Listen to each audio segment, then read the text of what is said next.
감사한 저녁입니다. 오늘 우리 초원교회 TMC 2025년 더 말씀 제 29번째 시간 29강 다니엘서 함께 공부하도록 하겠습니다. 오늘 우리가 함께 먼저 살펴볼 말씀은 다니엘서 7장 1절 말씀입니다. 다니엘 7장 1절 말씀. 우리 먼저 이 핵심 구절을 읽고 오늘 다니엘서 공부를 본격적으로 한번 해보겠습니다. 다 찾으셨으면 함께 읽겠습니다. 시작. 바벨론 벨사살 왕 원년에 다니엘이 그의 침상에서 꿈을 꾸며 머릿속으로 환상을 받고 그 꿈을 기록하며 그 일의 대략을 진술하니라. 아멘. 제가 여러 번 다니엘서를 강의했는데 2025년 올해 다니엘서 나눔은 이 7장 1절을 하이라이트로 잡았어요. 그래서 이 구절 속에 있는 꿈을 꾸며 환상을 받고 그 꿈을 기록하며 그 일의 대략을 진술하니라. 여러 번 읽고 강의를 했는데 이렇게 다니엘서를 잘 설명하는 구절이 있었던가 새삼 또 깨닫고 배우게 되는 기회였습니다. 이 다니엘서 7장 1절은 이 성경 다니엘서가 어떤 특징이 있는지를 우리에게 아주 잘 보여주는 성경 구절이에요. 다니엘은 하나님의 꿈을 꾼 사람이었습니다. 근데 그 꿈이 그냥 한낱 미몽이 아니라 하나님의 환상을 이해하는 시청각 교제가 꿈이었습니다. 그래서 그는 그냥 개인적으로 꿈을 꾸고 끝난 것이 아니라 그 꿈을 하나님의 말씀에 따라 기록했고요. 그 꿈을 통해서 하나님의 역사를 우리들에게 알려주는 그런 선지자였습니다. 다니엘서를 끝으로 우리가 잘 알고 있는 4대 대선지서가 마무리가 돼요. 4대 대선지서 기억나시죠? 누구부터 시작합니까? 그렇죠. 이사야부터 순서적으로 한번 순서에 따라 복습해 볼게요. 4대 대선지자 이름만 이사야, 예레미야, 에스겔, 다니엘 맞습니다. 이렇게 4대 대선지서가 마무리가 되고 이제 다음 주에 트레이아사르 12선지서 소선지서가 시작되는데 아마 소선지서가 제 기억으로는 2주, 2주에 걸쳐서 나누게 될 거예요. 맞습니까? 커리큘럼? 그래서 저는 사실 소선지서에 들어오면 가을의 초에 들어간 걸 제가 느끼거든요. 저는 이 달력도 보지만 이 성경 통독하고 강의하면서 제가 1년의 흐름을 느끼는데 아직까지 더운 거 보니까 이상기온은 이상기온인가 봅니다. 아무튼 우리가 성경 통독 달력으로 보면 더 정확한데 신약 성경에 들어가면 가을입니다. 근데 드디어 우리가 구약 성경 이 후반부로 진입하고 있는 거죠. 다니엘서는 굉장히 특별한 성경입니다. 우리에게 잘 알려진 유명한 일화들, 다니엘과 세 친구, 사드락, 메삭, 아벳느고, 아주 우수한 성적으로 성경학교를 졸업한 분들이라면 이 세 친구 이름 다 아시죠? 이런 이야기, 사자굴 다니엘 이야기 등등 유명한 이야기가 많이 있지만 또 구약 연구하는 학자들의 견해에 따르면 구약 성경에서 제일 해석하기 어려운 본문이 다니엘서에 있습니다. 특별히 오늘 우리가 살펴보겠지만 9장에 나오는 그 세일의 하나님의 타임라인, 앞으로 펼쳐질 인류 역사에 대한 하나님의 타임라인 비전이 있는데 그거는 진짜 해석하기가 좀 어렵고 또 미래에 대한 묵시이기 때문에 누구 하나 이렇게 자신 있게 아직 이루어지지 않은 역사여서 자신 있게 주장할 수도 없는, 그래서 다니엘서는 어떤 면에서 구약의 요한계시록이다 이런 평가를 받기도 하는 성경입니다. 그래서 그러면 쉬운 이야기는 뭐고 이렇게 어려운 이야기는 뭘까? 그래서 제가 우리 사랑하는 초원교회 성도님들 또 영상으로 우리 TMC 이 TMC 강의 영상을 제가 최근에 들었는데 신학생들이 그렇게 많이 본대요. 다른 교회 부목사님들이 저희 이 TMC 영상을 본다고 참고한다고 하는데 도움이 되면 저희들도 영광이죠. 근데 저희의 목적은 신학적 연구가 아니라 어떻게 하면 성경을 잘 읽을 수 있을까, 미궁에 빠지지 않고 까만 거는 글자고 흰 거는 종이다 이렇게 생각하지 않고 어떻게 그 내용을 파악할 수 있을까, 이것이 저희 TMC의 목적이잖아요. 그래서 제가 여러분들에게 아주 단순한 다니엘서 읽기 구조를 알려드린다면 다니엘서는 2권의 책으로 이해하시면 돼요. 그래서 하나는 소위 열전, 다니엘, 소년 다니엘이 어떻게 3대 제국의 총리로 살 수 있었는가, 약 한 70년가량의 그의 인생사 열전이 제1권이고, 그리고 두 번째 책은 다니엘서 7장부터 시작되는 다니엘이 경험한 하나님의 계시록적인 묵시, 그것이 제2권이라고 생각하면 돼요. 그것도 또 참 우리가 이해하기가 좋은 건 장수로 하면 정확하게 절반씩이에요. 다니엘이 총 12장으로 되어 있잖아요. 그래서 여러분 12를 절반으로 나누면 몇 장으로 나눠집니까? 몇 장 몇 장? 6장씩 나눠지죠. 그래서 1장에서 6장까지가 다니엘 열전, 다니엘이 살았던 역사 이야기, 7장부터 12장까지가 다니엘이 꿈을 꾸고 환상을 보고 그것을 기록하여 우리들에게 전해준 계시록 사역, 그것을 7장부터 12장. 근데 저 보세요, 지금 이렇게 두 권이 있다고 그랬죠. 근데 시간 순서대로 기록되어 있는데 느부갓네살 왕부터 고레스, 그러니까 다리오 왕까지 메데 파사 제국이 세워지는 그때까지 열전 역사가 쭉 순서대로 진행되다가 다시 제2권이 뭐라고 그랬죠? 묵시 이야기를 그랬죠. 묵시 이야기는 열전 이야기가 끝나고 묵시가 시작되는 것이 아니라 열전 이야기가 시작될 때 그 중간에, 그러니까 다니엘이 사는 벨사살이라고 하는 왕 때부터 나이가 원숙해졌을 때부터 환상을 보기 시작하거든요. 그래서 두 권의 책이 시간적으로는 이렇게 붙어 있는 것이 아니라 이 묵시책이 다시 시간이 뒤로 조금 가요. 그러니까 처음부터 끝까지, 예를 들면 20살부터 어떻게 할까요? 70년이니까 20살부터 90세까지를 쭉 기록했다가 다시 묵시책을 하면 내 나이 70세 때 하고 이렇게 살짝 내려오는 거예요. 그래서 이걸 이렇게 연결해 보면 무슨 글자 같아요? 영어로 N자 구조다. 근데 시간을 위로 올라간다고 하는 게 좀 어색하신 분들은 시간을 또 이렇게 그리신 분이 있죠. 그래서 다니엘 20살 때부터, 예를 들어 정확하지 않아요. 예를 들면 10대였어요. 근데 계산하기 편하게 20살이라고 치자고요.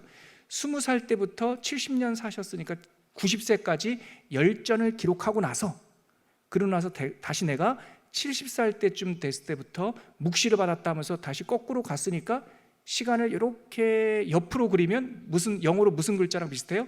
Z분이랑 비슷하죠. 그래서 다니엘서는 W 구조, 가로친 W 구조가 아니라 N자 혹은 Z 구조, 이렇게 생각하면 될 것 같습니다. 그런데 오늘은 과감하게 더 쉽게 가운데 연결고리를 딱 끊어버리고요, 그냥 다니엘서는 내용상 두 권의 책으로 봐도 된다.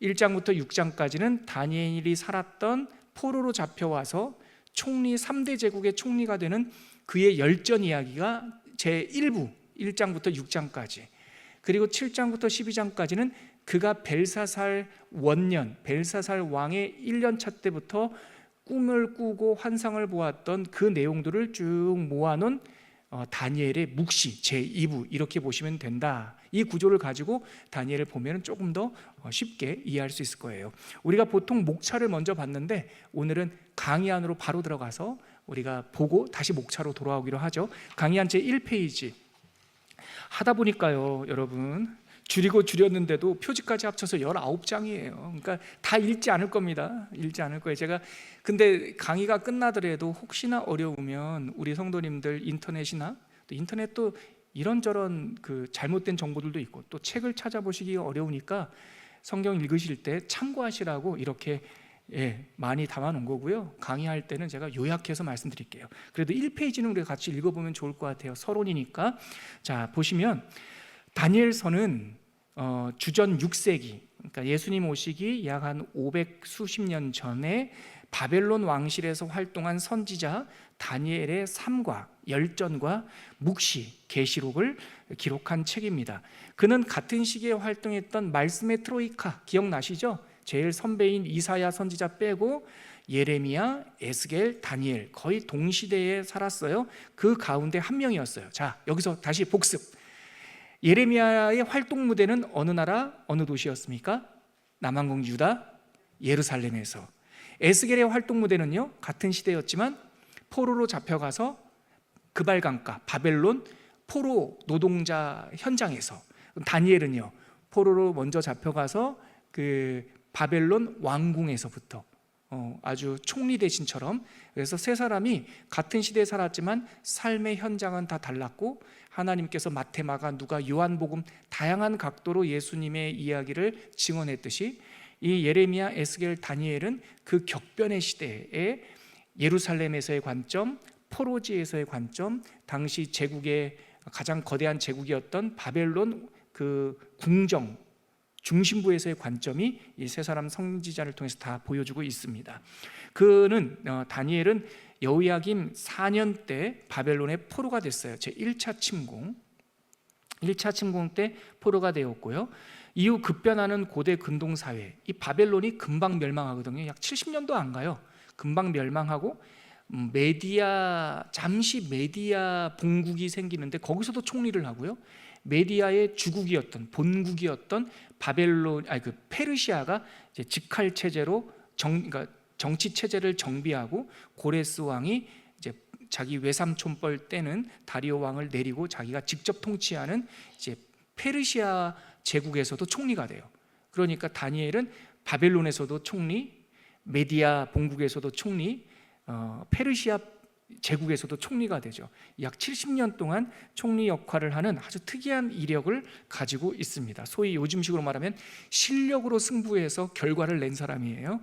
다니엘이라는 말은 단이라는 말이 심판하다는 뜻이에요. 그 단지파할 때도 같은 어근을 갖고 있는데, 엘은 하나님이죠. 그러면 다니 나의 심판자라는 뜻이고, 하나님은 나의 심판자, 하나님은 나의 판단자라고 하는 뜻입니다.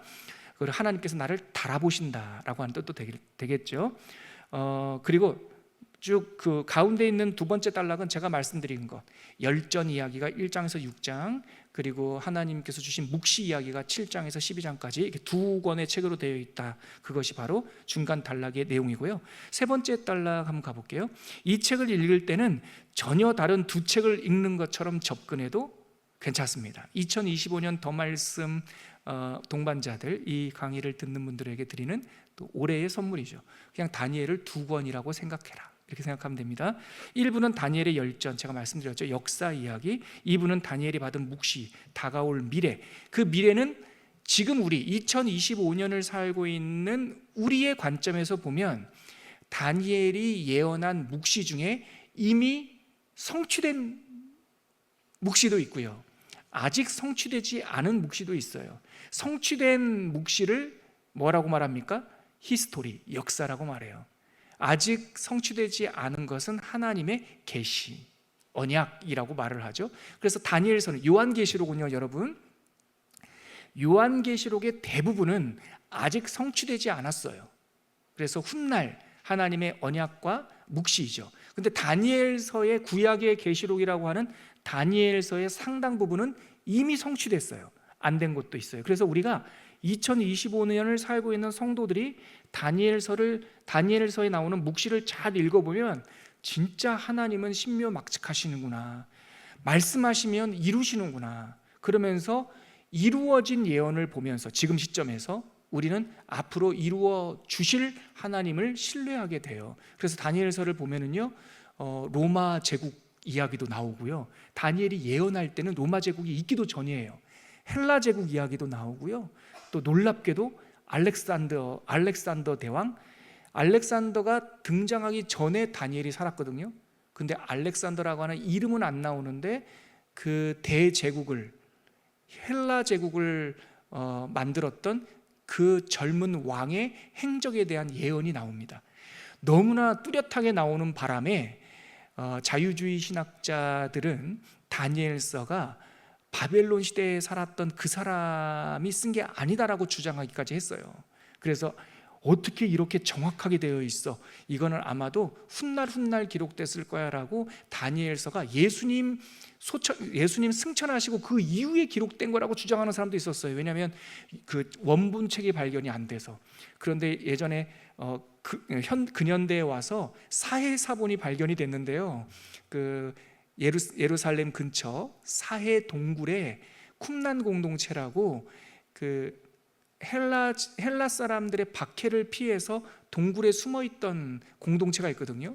또 어떤 양치기 소년이 다른 데로 가는 양 불러오려고 이 물맷돌 던지다가 무슨 이렇게 토기 같은 것이 깨지는 소리가 들려서 그 동굴 안으로 들어가 봤더니 거기 이만한 항아리에 두루마리 양피지 책들이 있는 거예요. 옛날에 이렇게 돌돌 말려 있었잖아요.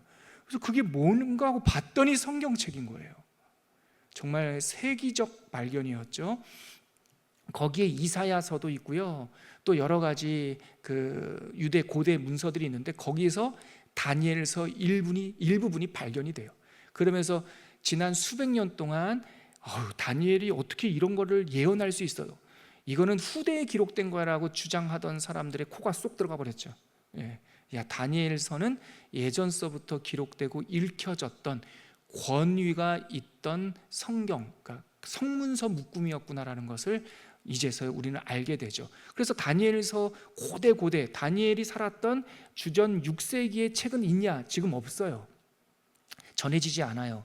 그래서 지금도 다니엘서가 후대에 기록됐다라고 주장하는 학자들도 있지만 여러 증거들을 볼 때 우리는 성경, 이걸 정경적 관점이라고, 여기까지만 좀 어렵고 금방 끝낼게요. 여기는 하나님의 말씀, 성경을 보존하시는 성령의 역사를 신뢰하는 정경적 관점에서 다니엘서를 접근할 때 다니엘서는 이미 이루어진 역사들, 우리가 볼 때 2025년에서 볼 때 역사들까지 세밀하게 예언하신 하나님의 구약의 예언서, 구약의 계시록이다라고 우리는 결론을 내릴 수가 있어요. 아무튼 그리고 또 하나 재미있는 거요. 우리가 가지고 있는 우리 한글 성경 다니엘서가 참 좋은 게 각 장마다 스토리가 1장, 2장, 3장이 딱딱 끊어져요. 그러니까 장마다 하나의 스토리예요. 그래서 다니엘서를 읽을 때 보다 수월하게 읽을 수가 있죠. 자세한 내용은 우리 목차 보시면 되고 또 표를 보시면 되는데 저는 표보다, 한눈에 보는 표보다 다시 이제 목차로 가보세요. 그럼 다니엘서가 어떻게 구성되어 있을까? 자, 다니엘서는 크게 1부, 2부라고 방금 말씀드렸습니다. 1부는 뭐예요? 역사. 2부는 환상, 다른 말로 계시. 정확하게 6장씩 나눠지는데요. 각 장별로 스토리가 하나씩이에요. 자, 역사 제1장은 왕과 네 소년 이렇게 돼 있죠. 이 왕이 누구냐면 거기 옆에다가 적어 놓으셔도 됩니다. 느부갓네살. 강의 안에 계속 나오는 겁니다. 성경에도 자주 나오죠. 느부갓네살이 그 왕이에요. 거의 주연급이죠. 네 소년이 다니엘과 사드락, 메삭, 아벳느고 이 세 친구. 그게 소년 시절 때 17세 정도, 16세에서 17세로 추정이 되는데 10대 때 포로로 잡혀와요.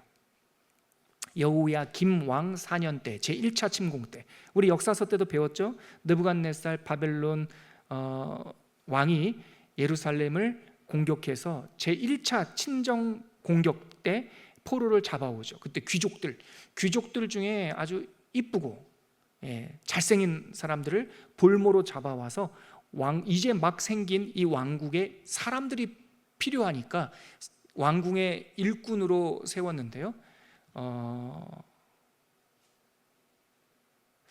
이건 이제 정설인데 그 환관으로 만들었어요. 그래서 환관에게 맡겨서 왕궁의 왕립대학교 학생으로 이 4명이 들어가죠. 그 이야기가 1장에 나옵니다. 여기서도 첫 번째 위기를 맞이하는데 왕의 포도주와 왕의 음식, 육식을 주는데 이 다니엘과 세 친구는 뜻을 정하여 왕의 포도주와 육식을 먹지 않기로 결정을 해요. 우리는 근데 이 장면 예전에 제가 어떤 설교를 들을 때 그 음식이 부정했다.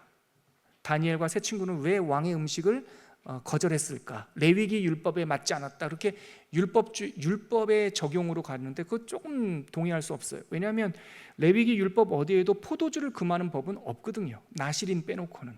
그러니까 이거는 어떤 율법 준수에 대한 의무라기보다 이 소년 4명이 그냥 뜻을 정한 거예요.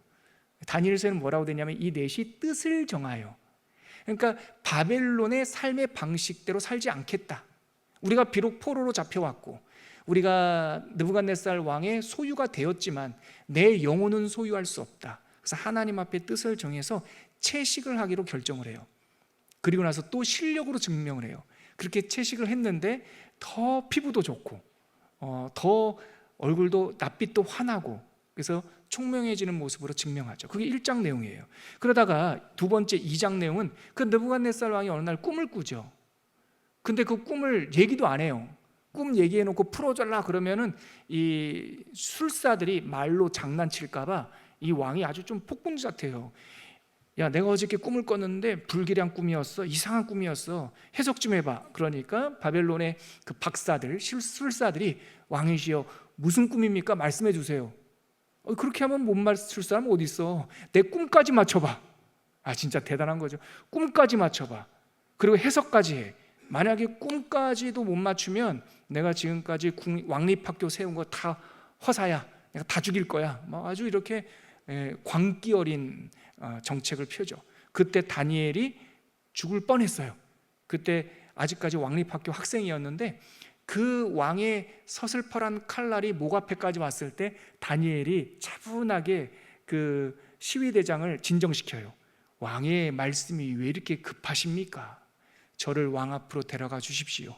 그러면 제가 왕에게 말씀을 아뢰겠습니다. 차분하게 말하지만 속으로는 불안해요. 그래서 친구들한테 가서 우리가 다 죽게 되었으니 나를 위하여 중보기도해 주시오 하고 왕 앞에 가서 아련하고, 왕이시여 며칠 말미만 주시면 제가 그 뜻을, 그 꿈을 왕에게 들려드릴 수도 있을 것 같습니다. 이렇게 하고, 왜냐하면 빛이 하나 광명한 지혜가 여호와 우리 하나님께 있기 때문입니다 하고 들어가서 중보기도 부탁하고 기도하는데 하나님께서 환상 중에 왕이 꿨던 꿈과 그 해석까지 알려줘요. 그 꿈이 뭐냐면 첫 번째, 열전 중에 있었던 왕이 꾼 꿈, 어떤 큰 거대한 신상 꿈을 꾸게 되죠. 다양한 재료로 골드, 실버, 브론즈, 철, 이렇게 다양한 재료로 만들어진 큰 아이돌, 인형 하나를, 신상 하나를 보여주는데 그것이 하나의 지도였어요. 시대의 지도. 골드 나라가 사라지면 양쪽 두 팔처럼, 가슴과 팔처럼 두 나라가 연합한 나라가 세워질 것이고, 그 두 나라가 사라지면 복근, 식스팩, 복근처럼 탄탄한 어떤 제국이 세워질 것이고, 그 다음에 또 어떤 나라가 나올 것이고 하면서 이 느부갓네살이 불길하게 꾼 그 큰 금신상 꿈은 시대를 보여주는 지도와 같았다. 그게 몇 페이지에 있냐면요, 3페이지 한번 가보실래요? 3페이지에 가보면 4페이지 아니다, 5페이지구나 죄송해요. 5페이지 가면 그림 하나가 나와요. 제가 인터넷에 있는 그림 그럴싸한 거 하나 갖고 왔어요. 실제 이런 꿈을 꿨는지 모르겠지만 그 느부갓네살 왕의 꿈을 그림으로 표현하면 이렇게 돼요. 골드가 머리죠, 실버가 가슴과 팔이죠, 브론즈 청동으로 된 것이 배와 허벅지까지죠. 그리고 그러니까 배부터 시작해서 허벅지까지, 그러니까 하나로 크게 시작했다가 갈린다는 뜻이에요, 나라가. 그 다음에 아이언, 철로 된 것이 종아리와 장단지 저 밑에까지죠. 그리고 맨 밑에는 철과 진흙이 뒤섞인 발가락, 아주 그 춘추전국 시대와 같은 그런 복잡한 역사들에 대해서 표시하고 있는데, 이것을 해석까지 해줘요. 하나님께서 왕이시여 그 화려한 금 얼굴은 왕이십니다. 즉 바벨론입니다. 왕의 나라가 저물고 나서는 또 다른 나라가, 그 다음에 또 다른 나라가, 그 다음에 또 다른 나라가, 이런 식으로 설명을 해주죠.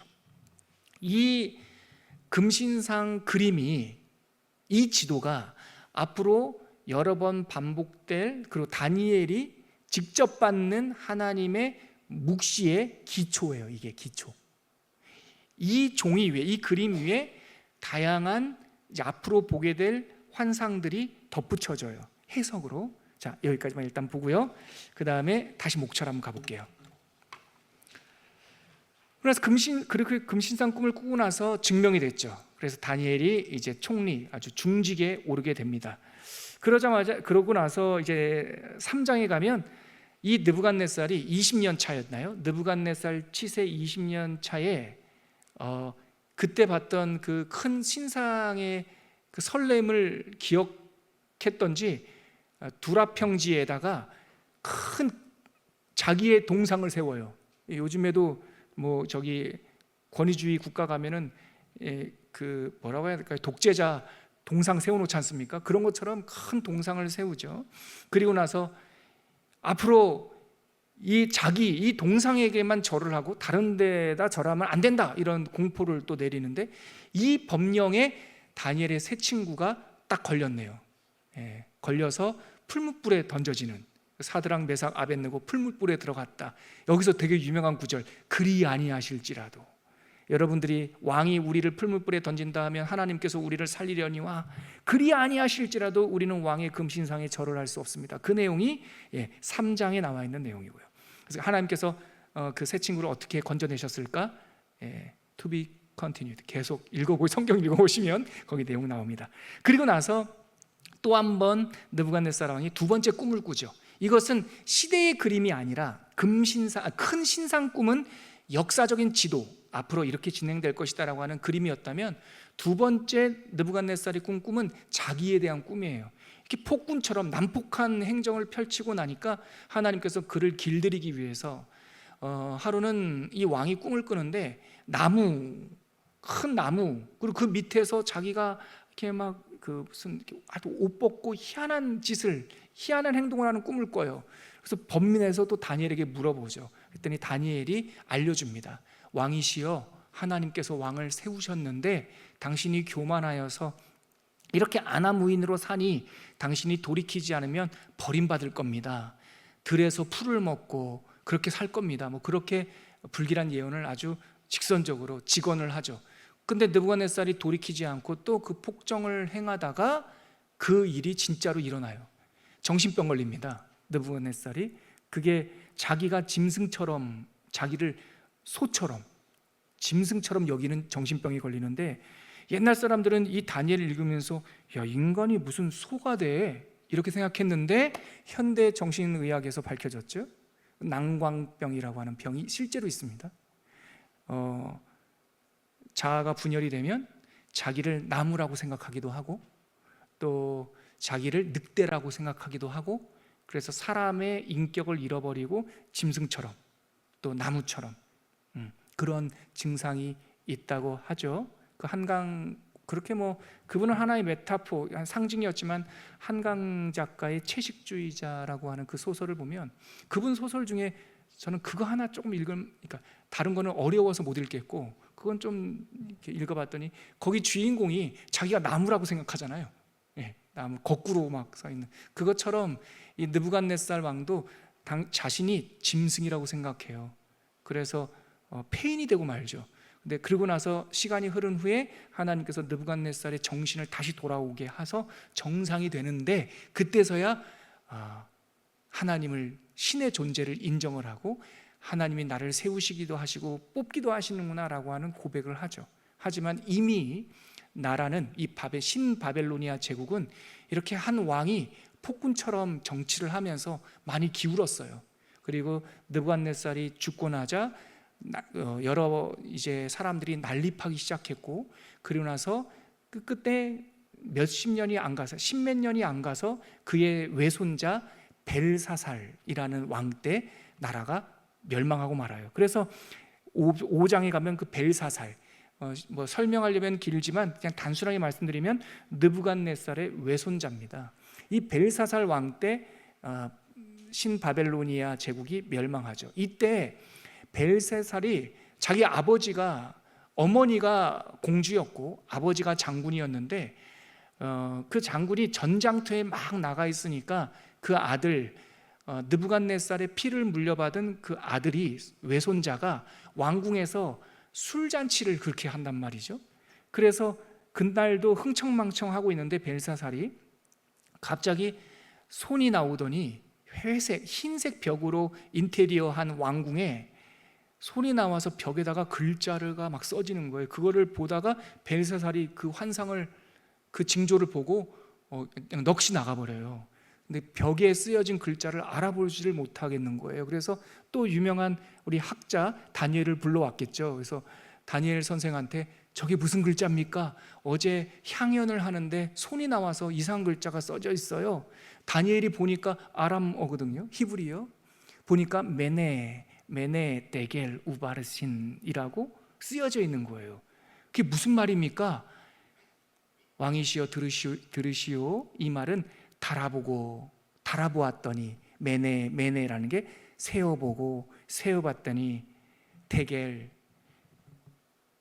부족함이 있어서 우바르신, 흩어버릴 것이다, 이 뜻이에요. 그래서 벨사살한테 당신과 이 나라의 그것을 달아봤더니 부족한 게 너무나 많아서 결국은 사라질 것입니다. 그 예언을 하고요, 얼마 안 있다가 이 바벨론은 메디아 페르시아 연합군에 의해서 무혈로 점령당해버려요. 왕이 맨날 이러니까 백성들의 민심이 어떻겠습니까? 그래서 실제 헤로도도스의 전쟁사, 또 요세푸스라고 하는 유대인 역사가의 기록을 보면 키루스 대왕이 바벨론 성문의 앞에 왔을 때 백성들이 먼저 성문을 활짝 열어놓고 마치 침략군이 아니라 개선 장군을 맞이하듯이 그들을 맞이하였다. 그래서 그 화려하던 느부갓네살의 제국은 하루아침에 사라지고 말아요. 근데 이들을 점령했던 나라가 방금 말씀드렸듯이 메데 페르시아 연합군이었어요. 페르시아는 요즘으로 말하면 이란 고원 멀리 있는 것이고요, 이 바벨론은 이라크 땅이에요. 그러니까 페르시아는 본국이 멀어요. 그런데 이 페르시아를 힘있게 키웠던 왕이 누구냐면 고레스 왕이에요. 근데 고레스 왕의 어머니가 메디아 제국의 딸이에요. 그러니까 메디아 제국이 바벨론 북쪽에 있던 나라였는데 주변에 있는 나라하고 전쟁하면 힘드니까 그 공주들을 주변 나라에 시집을 보내죠. 그래서 정략 결혼을 하죠. 그래서 메디아 제국의 딸이 저 멀리 페르시아 제국이 되기 전에 그 이란 고원 쪽으로 시집을 보냈는데, 그 공주와 이란 고원에 있던 원 페르시아 왕 사이에 태어난 왕자가 이 고레스예요. 근데 고레스가 아주 특출나고 그래서 나라를 힘있게 키우니까, 메디아는 자기 외할아버지의 나라잖아요. 거기에 삼촌이 실권을 장악하고 있었는데 메디아와 페르시아가 연합해서 그 강대국 바벨론을 멸망시키고, 자기 외삼촌 다리오, 우리 성경에는 다리오, 자기 외삼촌을 거기에 분봉왕처럼 세우고, 삼촌 어차피 삼촌 지역이니까 다스리시죠 하고 자신은 본국으로 잠시 물러가요. 그래서 우리 성경에 메데 사람 다리오가 권세를 받았다, 리시브, 받았다라는 표현이 되어 있어요. 그러니까 획득한 것이 아니라 누가 준 거예요. 그래서 메데 사람 다리오가 실권을 잡았을 때가, 그때가 두 번째 총독일인 다니엘 열전의 마지막 이야기, 다리오와 사자굴. 그 다리오가 이제 실권이 없다 보니까 여러분 힘이 없으면 권위주의가 나오거든요. 자기를 막 뽐내려고 하고, 주변에 있는 간신들이 아니 우리나라 메디아가 바벨론을 장악했는데 그러면 우리들이 농공행사는 해야 되는데 그 바벨론의 총리였던 다니엘이 다시 중용이 되니까 이 꼴배기가 싫었나 봐요. 그래서 다니엘을 뭘로 할까? 뇌물 받는 것도 없고 책 잡을 것도 없고, 근데 다니엘에게 유일하게 책 잡을 수 있는 것은 종교, 신앙밖에 없잖아요. 그래서 왕을 꼬드겨서 왕이시여, 당신의 왕권을 세워야 됩니다. 당신이 저기 고레스 이렇게 분봉왕이라고 깔보는 인간들이 있습니다. 앞으로 당분간은 왕 이외에 어떤 신에게도 뭘 구하지 못하게 칙령을 내리십시오. 그러니까 다리오 왕이 정세를 잘 압니까? 그래, 그럴 법하다. 그래서 칙령에다 도장을 꽉 찍었네요. 근데 다니엘이 그걸 봤어요. 칙령을 봤어요. 칙령의 조서에 왕의 도장이 찍힌 줄 알고서도, 이때가 아주 원숙한 정치인이었거든요. 다니엘이 이제 소년이 아닙니다. 알고도 다니엘이 늘 하던 대로 예루살렘으로 창문을 열어놓고 하나님께 감사 기도를 해요. 근데 딱 걸렸죠. 이 메디아의 그 정치인들한테 걸려서 왕이시여 왕이시여 보십시오. 저 다니엘은 충성심이 없습니다. 저 바벨론 출신이잖아요. 저 사람 왕에게 존경심이 없이 또 이상한 거 했습니다. 그래서 잡아서 조서에 왕 이외의 다른 신들을 섬기면 사자굴에 넣는다라고 극형이라고 했으니까 지켜야 되잖아요. 다리오는 근데 다니엘을 아꼈지만 자기가 도장을 찍었으니까 어떡합니까? 그래서 다니엘을 사자굴에 던졌죠. 그 유명한 이야기가 이런 맥락 속에서 사자굴에 던졌는데 사자들이 그날 밤에 고양이가 돼버리네요. 완전히. 그래서 뭐 너무나 얌전하고, 그래서 잘 하룻밤을 지냈는데, 그래서 그 메디아의 정치인들이 봤을 때는 사자밥이 됐을 줄 알고 다니엘아 하니까 살아있는 거예요. 다리오는 왕은 너무나 좋았죠. 자기가 아끼던 그 인재가 살아있으니까. 그래서 다니엘이 사자굴에서도 무사한 것을 보면서 그의 모함이 증명되는 거죠. 자기가 죄가 없다라는 거. 다니엘이 또 말합니다. 왕이시여, 저 죄 없습니다. 조서를 어긴 일이 없습니다. 왕은 분명히 조서에 다른 신들에게 구하면, 뭔가를 구하면이라고 안 된다 말씀하셨는데 저는 구한 적이 없습니다. 그냥 나라를 위해서 감사기도하고 축복했을 뿐입니다. 진짜 노련한 정치인의 지혜가 이 갈등 속에서 알 수 있어요. 다리오가 얼마나 좋아요. 그래서 빨리 증명됐다. 다니엘이 죄가 없다는 것이 증명됐으니까 빨리 살리고 다니엘을 모함한 저자들을 거기에 넣어라. 그래서 이제 넣었어요. 사자굴에. 그들의 발이 사자굴에 닿기도 전에 사자들이 달려들어서 움켜버렸다라고 되어 있죠. 여기까지가 열전 이야기가 끝이에요. 그렇게 다니엘은 바벨론에서도 총리, 그리고 다리오라고 하는 메디아 본국에서도 총리, 그리고 그 메디아 본국의 원래 본국이라고 할 수 있는 이제 곧 이 다리오가 죽고 나자, 외삼촌이 죽고 나자 이제 고레스가 정치 체제를 다 정비하고 이제 직할로 통치하기 시작하죠. 그래서 페르시아 제국에서도 고레스 왕 때도 총리로, 고위직으로 등용이 됩니다. 이렇게 열전이 끝난 후에 두 번째 7장으로 가면 내짐승 환상 이야기가 나오는데, 이게 7장에 나오는데요. 자, 보세요. 잠깐만요. 여러분 강의안을 거기 그림 그려놓은 거, 도표 그려놓은 걸 한번 보시면 이 페이지 보세요. 이 페이지 M자 구조가 나오죠. 혹시 우리 자막 방송실에서 이것까지 해놓으셨을까 모르겠네요. 자막이 준비가 안 됐으면 영상으로 보시는 분들은 우리 교회 초원교회 홈페이지에 가면 게시판인가요? 거기 가면 이 강의안이 다 첨부되어 있거든요. 다운 받으셔서 마음껏 보시면 됩니다. 뭐 그림 구조는 간단해요. N자 구조예요. 거기 보시면 1장서부터 2장, 3장, 4장, 5장, 6장, 여기가 지금 다 열전 이야기잖아요. 그리고 7장 묵시 이야기로 들어가면 다시 시간이 거꾸로 내려와요. 그 7장이 벨사살 몇 년째예요? 원년 때. 저기 화면에도 지도가 나오네요. 벨사살, 그러니까 즉 바벨론이 아직 멸망하기 전부터 느부갓네살 왕의 외손자인 벨사살이 그렇게 흥청망청하고 나라를 돌보지 않을 때부터 그 다니엘은 하나님의 환상을 보고 있었어요. 그게 제7장 벨사살 원년에 내짐승 환상을 봐요. 내짐승 환상 다 말씀드리고 설명드릴게요. 두 번째 환상은 그 벨사살 왕 3년 때에 수양과 수염소 환상을 봐요. 그리고 나서 다리오, 바벨론이 망하고 다리오가 메디아 본국의 실권자였던 다리오가 바벨론 땅을 실질적으로 관할하고 있을 때, 즉 다리오 원년이니까 바벨론이 망한 직후에, 바벨론 제국이 망한 직후에 제국이 한번 멸망한 거죠. 그리고 새로운 제국이 일어난 거죠. 그때 77th, 그러니까 70일의 환상을 봐요. 이때 이 70일의 환상이 하나님의 타임라인이에요. 역사에 대한 타임라인.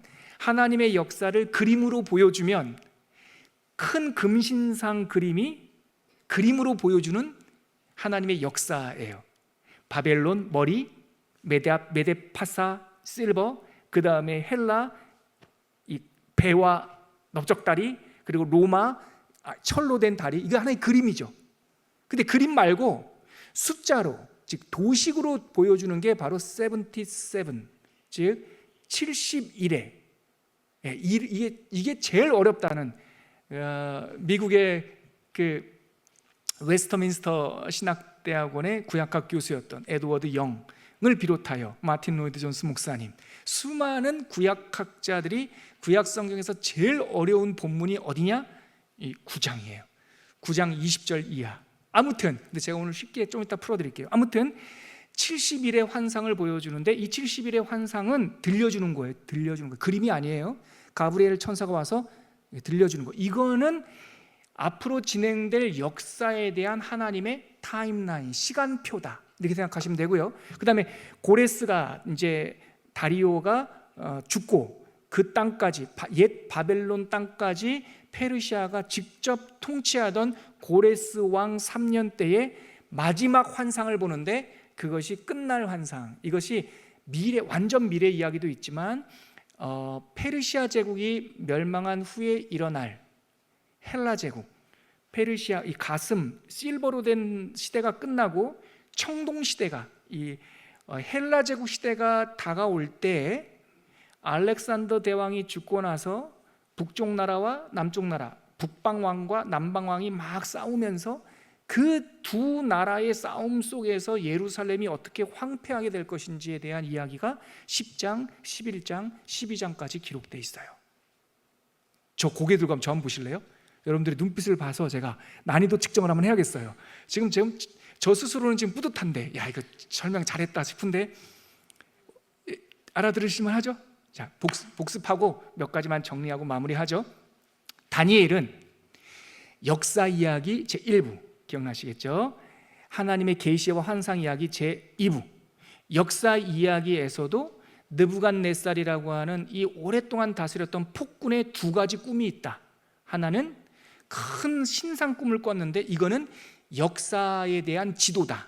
두 번째 꿈은 그 역사 한가운데서 한낱 숨결 같은 이 사람이 왜 이렇게 영원히 살 것처럼 교만하냐. 그래서 그 느부갓네살을 철들게 하는 왕과 나무 꿈 기억나시죠? 이 시간 동안 살면서 이 열전을 보면 느부갓네살 때 포로로 잡혀와서 10대, 20대, 30대를 보낸 후에, 그리고 벨사살, 느부갓네살의 외손자 때에 흥청망청하는 걸 보면서 나라가 망하는 걸 봤죠. 그리고 나서 나라가 망한 후에 다리오라고 하는 메디아의 실권자가 이 바벨론 땅을 다스리는 그 정권 교체기를 경험한 거죠. 이게 열전 이야기예요. 다시 묵시로 들어가면, 묵시는 다시 그 흥청망청하던 벨사살이 원년 때 나라가 기울어 갈 때 하나님께서 환상을 보여주셨는데 7장 내 짐승 환상, 이것도 금신상의 또 다른 버전이에요. 큰 신상은 누가 꾼 꿈이에요? 느부갓네살이. 내 짐승 환상은 다니엘이 직접, 하나님께서는 짐승 넷을 보여주면서 왕이 꿨던 골드, 실버, 브론즈, 아연이라고 하는 이 금, 은, 청동, 철이라고 하는 이 시대를 이제는 이런 원소가 아니라 움직이는 짐승들 넷을 보여주면서 왕이 봤던 꿈을 다시 선명하게 풀어줘요. 같은 거예요. 사실 같은 건데 이거는 멈춰있는 그림.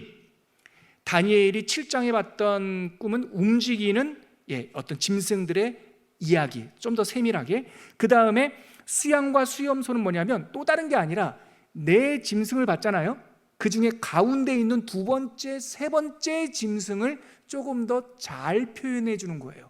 왜냐하면 첫 번째 내 짐승을 봤을 때 다니엘이 딱 알아봤어요. 첫 번째 이 짐승은 바벨론이구나. 두 번째도, 왜냐하면 큰 신상 꿈 한번 풀었잖아요, 옛날에. 첫 번째가 바벨론이구나. 두 번째 나타나는 짐승이 그 다음에 일어날 제국이 있구나. 세 번째 짐승도 대충 무슨 뭐처럼 생겼더라? 한번 볼까요? 그게 2부 한번 가보면 어디를 한번 볼까요? 10페이지 한번 보세요. 10페이지. 벨사살 원년에 봤던 환상이, 그 짐승이 뭐냐면 첫 번째 짐승은요 사자 같은 모습이었어요. 희한해요. 그런데 막 날개가 있는 사자예요. 두 번째 짐승은요, 강의 한 10페이지입니다. 곰 같은 모습이에요. 근데 입에서 세 개 갈빗대 같은 게 나와서 이 코끼리 이 상아 같은 게 입에서 나와서 금방이라도 막 이렇게 달려들 것 같은 모습의 짐승을 두 번째 짐승으로 봤고요. 세 번째 짐승은 표범이었어요. 근데 날개에 달린 표범. 그러니까 제가 이걸 표범이라고 해야 될지 새라고 해야 될지 아무튼 표범이 명사로 딱 나오는 거예요. 네 번째는요, 그냥 비스트예요. 괴물. 이건 뭐라고 말하기도 어려운. 자, 저 한번 보세요.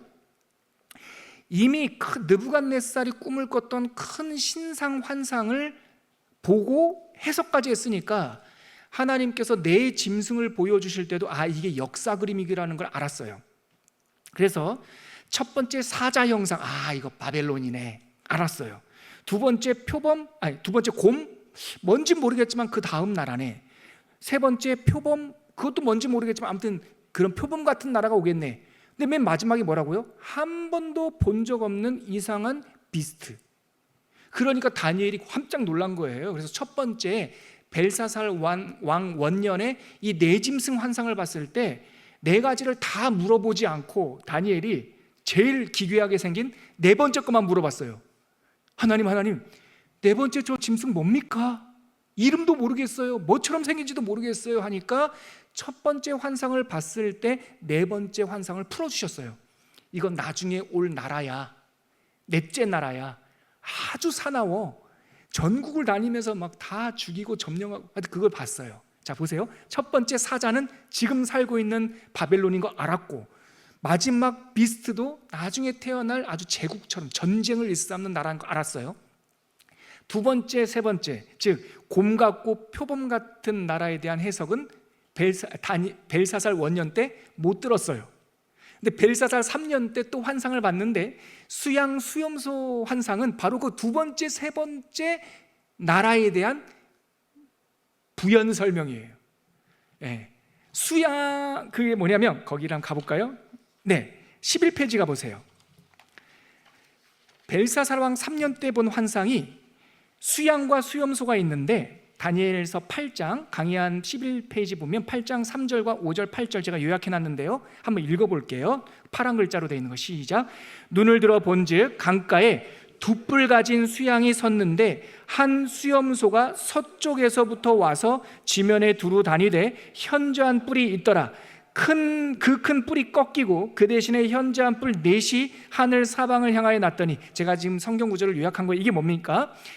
수양을 봤는데요, 수양이 뿔이 두 개가 있대요. 이게 무슨 나라냐면 두 번째 나라, 메디아, 페르시아. 이 나라가 동쪽에서 잘 살았어요. 동쪽이라 함은 페르시아, 예루살렘 중심으로 동쪽이에요, 페르시아가. 그래서 이 나라가 이 두 뿔 갈린 수양이 잘 살고 있었는데 서쪽에서부터라고 바로 나와 있죠. 한 수염소가 서쪽에서 왔어요. 서쪽은 어딜까요? 마케도니아, 그리스입니다. 예루살렘 중심으로 동쪽은 페르시아고 예루살렘 중심으로 서쪽은 마케도니아, 그리스예요. 헬라 여기가. 그러니까 서쪽에서 수염소가 나타나는데 이 수염소가 현저한 뿔, 외뿔 수염소예요. 뿔이 하나예요.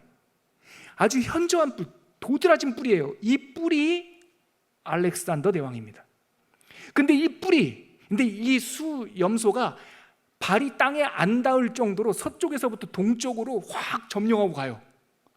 헬라 제국 이야기입니다. 근데 이 뿔이 젊었을 때 꺾여요. 요절한다는 얘기입니다. 알렉산더 대왕이 32살에 인도 원정에서 죽습니다. 이 뿔이 꺾인 다음에 성경에 뭐라고 말합니까? 그 큰 뿔이 꺾이고 그 대신에 현저한 뿔 몇 개가 생겨요? 4개가 생겼어요. 이게 후계자들의 나라, 네 나라가 생기는 거예요. 알렉산더 대왕이 후계자가 없이 죽고 나자 그 스라에 있던 장군 넷이 그 헬라 제국을 4분에서 다스려요. 그 얘기가 다니엘서에 이렇게 비유로 나와 있어요. 즉 수양, 두 뿔 가진 수양과 외뿔 가진 수염소 비유는 헬라 제국, 메데 페르시아 제국과 세 번째 헬라 제국에 대한 이야기인 거예요. 그래서 종합해 보면 느부갓네살이 봤던 그 신상 이야기와 다니엘이 봤던 이 네 짐승 이야기는 바벨론, 다음에 메디아 페르시아 제국, 다음에 헬라 그리스 알렉산더 제국, 그 다음에 로마 제국, 그 비스트, 말로 표현할 수 없는 기괴한 그 큰 나라는 뭘까? 로마 제국이라는 것을 많은 구약학자들의 해석에 동의하는 바입니다. 시간이 다 됐는데 가장 어려운 본문, 제가 일부러 피한 게 아니라 드디어 9장이 남았는데요, 요약하면 이겁니다. 그게 강의 한 13페이지에 있는데, 이렇게 지나고 나서 다리오 왕 원년, 자, 저 보십시오. 여기까지만 하면 다 한 겁니다. 벨사살 왕 원년 때 내짐승 환상을 받고, 그로부터 3년 후 벨사살 왕 3년 때 그 가운데 두 번째, 세 번째 짐승을 풀어주는 수양과 수염소 이야기를 받고, 이제 나라가 바벨론이 망하고 드디어 하나님의 예언대로 메데 페르시아 제국이 들어오는 걸 보면서 다니엘은 진짜 이루어지는구나, 번민하여 기도하고 있는데, 이 시대를 위해서 기도하고 있는데 천사 가브리엘이 쫙 날아오면서 다니엘아, 다니엘아, 이 시대의 이치를 깨달았느냐? 내가 앞으로 어떻게 벌어질지 하나님의 타임라인을 알려주마. 하나님의 이야기는, 하나님의 역사는 어떻게, 그 시대에 기준점이 없잖아요. 기준점. 지금 우리는 시간의 기준을 뭘로 잡습니까? 예수님으로 기준을 잡아요, 전 세계가. 그래서 AD, 그러면 아노 도미니, 주님이 오신 이후부터 2025년, BC, Before Christ, 주님이 오시기 전 100년, 주님이 오시기 전 200년, 역사의 기준이 있는데, 옛날에는 이런 기준이 없었잖아요. 그래서 조선시대 때는 날짜를 잡을 때 어떻게 잡았나요? 중국 황제 건융 몇 년, 뭐 이렇게 잡았단 말이죠. 또 일본 사람들은 소하 몇 년, 이렇게 왕의 출생으로 달력을 잡듯이 옛날에는 시간의 기준점이 있어야 되는데, 다니엘 때는 기준점이 있다 없다? 없지요. 그러니까 하나님께서 타임라인은 이야기해 줘야겠는데, 이거 어떻게 해야 되나 하다가, 다니엘아, 쉬워요, 이거예요. 다니엘아, 한 마디를 그냥 1에 7, 일주일, one week, 영어로 하면 한 주를 단위로 하자. 한 주를 단위로, 한 주 단위로 앞으로 펼쳐질 역사를 70주라고 치면 70주라고 치면 성전이 무너지고 성전이 재건될 때까지 7주가 끝난 거야. 이게 상징이에요. 7마디가 끝난 거야. 성전이 재건된 다음부터 기름 부음 받은 자 메시아가 올 때까지 62주가 끝난 거야. 인류의 역사를 70주로 본다면 성전이 재건될 때까지 7주가 끝나고 메시아가 올 때까지 62주가 끝난 거야. 근데 이거는 성취돼요. 예수님이 온 걸 우리가 알지 않습니까? 그리고 나서 last one week, 마지막 한 주가 있어. 그 마지막 한 주에 많은 일들이 일어날 거야. 근데 이 시간을 등치하면 안 돼요. 이 one week라고 하는 것은 고정된 시간이 아니에요. 상징이에요. 그래서 7주, 성전이 다시 중건될 때, 헤롯 성전, 수룹바벨 성전을 말하는 겁니다. 수룹바벨 성전이 중건될 때까지의 시간, 요 한 100 몇십 년을 마지막 한 주랑 시간 계산을 하면 안 돼요. 한 상징이에요. 한 마디, 그냥 마디. 지금 우리가 그 라스트 위크에 살고 있다고요. 마지막 때. 그것이 바로 9장에 담겨 있는 70일의 환상. 쉽게 말해 기준점이 없는 다니엘에게 시간의 이정표로서 앞으로 어떻게 될 것을 알려준다. 여기서 헷갈리지 말아야 될 것은 원 위크를 하나의 고정된 단위로 적용하지 말아라. 그래서 7주가, 예를 들어서 7주가 지났다고 했는데 그게 700년이면 한 주는 몇 년이에요? 100년, 이렇게 생각하면 안 된다. 이것 때문에 실수하는 거예요. 7주가 700년이면 한 주는 100년이니까 62주면 600, 그거 아니다. 6200, 그거 아니고, 이 한 주라고 하는 거는 한 세대, 한 때를 가리키는 거예요. 한 때, 한 때, 두 때, 반 때. 근데요, 이 70주 이야기가 요한계시록에 나옵니다. 한 때, 두 때, 반 때, 뭐 이런 식으로 해서 7때. 그러니까 이것은 흘러가는 정량적 시간으로 생각하지 말고 하나의 시대와 마디로 생각할 때 우리는 라스트 세븐, 마지막 때를 살고 있는 사람들이다. 그렇게 생각하시면 될 것 같아요. 그리고 끝날 환상 10장, 11장, 12장에는 바로 예수님이 오시기 전까지 이 두 마디, 그러니까 수룹바벨 성전이 재건되고 예수님이 기름 부음 받은 자가 오시기 전까지 이 중간기에 일어날 이야기가 10장, 11장, 12장. 아까 헬라 왕이 뿌리 꺾이고 알렉산더 대왕이 요절하고 나서 디오도코이 후계자 네 나라가 춘추전국처럼 할거하는데 그 중에 결국은 북쪽에 있는 셀레우쿠스 왕조, 시리아 왕조, 남쪽 이집트에 자리 잡고 있는 프톨레마이오스 왕조가, 북쪽 왕조, 남쪽 왕조가 예수님이 오시기 전까지 엄청 싸워요. 그러다가 그 싸움의 전장이 예루살렘이 돼요. 그러다가 안티오쿠스라고 하는 사람이, 안티오쿠스 4세 에피파네스라고 하는 자기가 현현한 신이다, 짐은 신이다라고 말했던 미치광이 왕이 예루살렘을 공격해 들어와서 예루살렘에 화풀이하면서 성전을 더럽히고 성전에서 돼지를 잡고, 돼지고기 먹으면 안 되잖아요. 유대 율법에 따르면 제사장들한테 그 돼지고기를 먹이게 하고, 바로 그 일, 우리가 내년 2년차 더 진리 중간사 이야기에 있었던 그 참혹한 이야기가 다니엘서 10장 11장에 기록되어 있어요. 그래서 거룩한 성전이 더럽혀지는 이야기들이 이제 거기에 담겨 있죠. 여기까지만 해야겠어요. 더 가면은 더 하고 싶은데 시간이 다 됐어요. 여기서 그만하고, 다니엘 아무튼요, 제가 그 소선지서 할 때도 시간이 되면 조금씩 덧붙여서 설명하도록 하겠습니다. 제가 여러분들한테 이렇게 한번 용기 있게 말씀드리고 싶어요. 다니엘서는 쉽다. 노병균 목사가 강의한 이거 지금은 몇 퍼센트나 우리가 이렇게 숙지했을지 모르겠지만, 여러분 다니엘서 읽다가 이거 뭐지 하면 강의를 한번 다시 한번 들어보세요. 그때 노 목사가 얘기했던 게 이거였구나. 그리고 강의안을 한번 참고해 보시고 하면 다니엘서를 읽는데 도움이 많이 될 것 같습니다. 저는 개인적으로 다니엘서를 너무 재밌게 봅니다.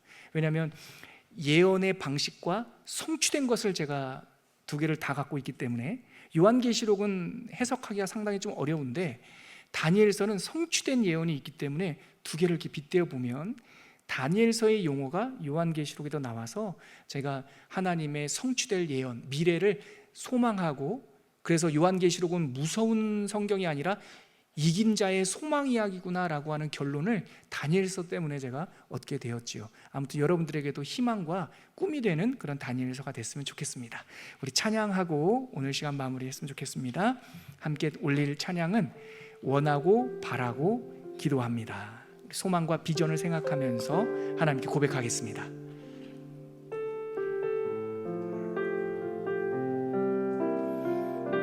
이 세상을 사랑하는 동안에, 이 세상을 살아가는 동안에 나의 힘을 의지할 수 없으니 기도하고 낙심하지 말 것은 주께서 참 소망이 되심이라.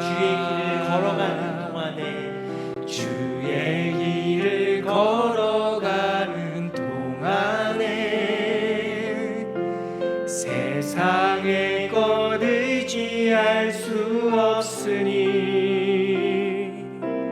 감사하고 낙심하지 말 것은 주께서 참 기쁨이 되심이라. 하나님의 꿈이 나의 비전이 되고 예수님의 성품이 나의 비전이 되고 성령님의 권능이 나의 능력이 되길 원하고 바라고 기도합니다. 하나님의 꿈이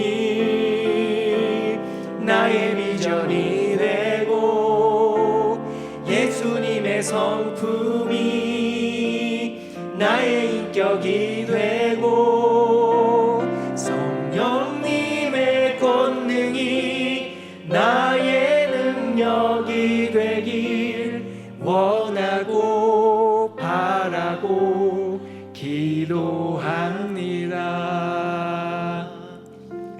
오늘 다니엘서를 마무리하면서 여러분 우리 기도회를 위해서 눈 감기 전에 저를 잠깐만 봐주십시오.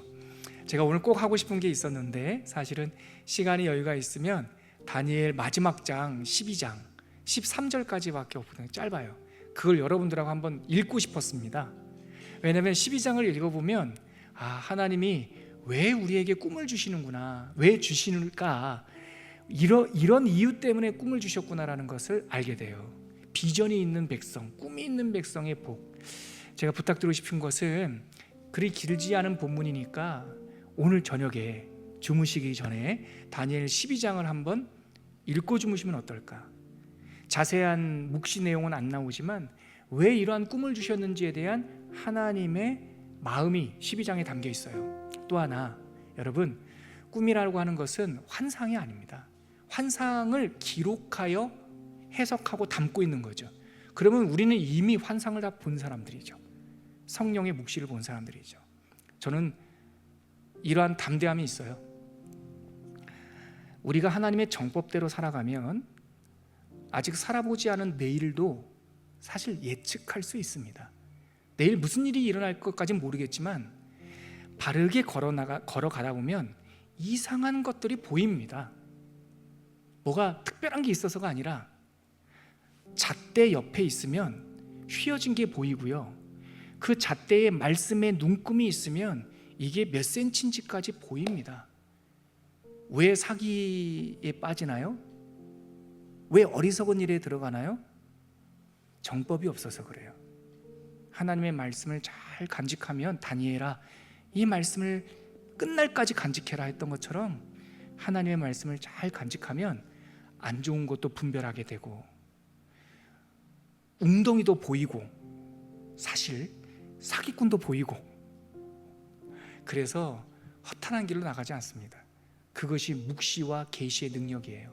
오늘 다니엘서 12장 읽고 주무시고 다니엘서를 통독 본문에 읽으실 때 이러한 하나님의 정법이 보여서 굽은 길이 아니라 바른 길로 가기로 결정하는 우리 모두가 됐으면 좋겠습니다. 같이 말씀을 거두면서 잠깐 기도할게요. 함께 기도할 때 꿈을 꾸며 환상을 받고 그 꿈을 기록하며 그 일의 대략을 진술하였느니라.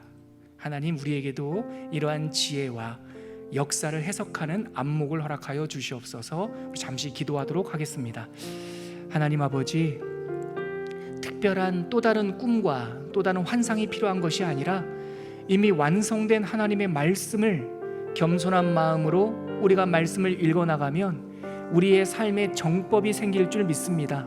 가짜가 보이고 이단이 분별되고 어리석은 것들이 분별되며 구별이 되며 내 안에 있는 사특한 마음들도 하나님의 말씀 안에서 정리가 되는 것을 경험합니다. 우리들에게도 그 환상과 꿈이 있게 하여 주시어서 이제 더 이상 어리석은 길로 가지 않고 망하는 길로 가지 않고 잘되고 하나님의 형통한 길로 동행할 수 있는 믿음의 백성들이 다 되게 하여 주시옵소서. 하나님 아버지, 감사합니다. 빛이 그에게 있도다 말씀하셨던 다니엘의 조망이 나는 세상의 빛이다 라고 하는 예수님의 말씀으로 성취된 줄 믿습니다. 나를 믿는 자는 더 이상 어둠에 다니지 아니하나니 내가 세상의 하늘의 빛이다 라고 하셨던 주님이 함께하기 때문입니다. 하나님, 우리가 항상 예수의 빛과 함께 걸어가게 하여 주셔서 더 이상 어둠에 다니지 않는 묵시의 사람들이 다 되게 하여 주시옵소서. 예수님의 이름으로 기도합니다. 아멘.